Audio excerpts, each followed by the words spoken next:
Okay, I will show you how to align this stuff. So first of all, you're gonna choose crop over here, or you can press C button. Then you're gonna right click, choose perspective crop. So you select all the image, then you zoom in, and then pick the corner of it to the corner of the image. Right here, look perfect.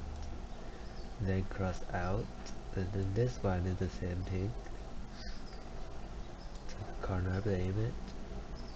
This one over here. Perfectly scroll right there. And then this one.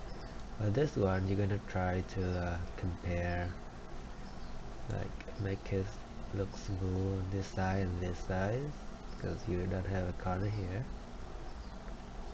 So it looks something like this. Alright. Then you're gonna zoom out. And what you're gonna do is you're gonna zoom out a little bit.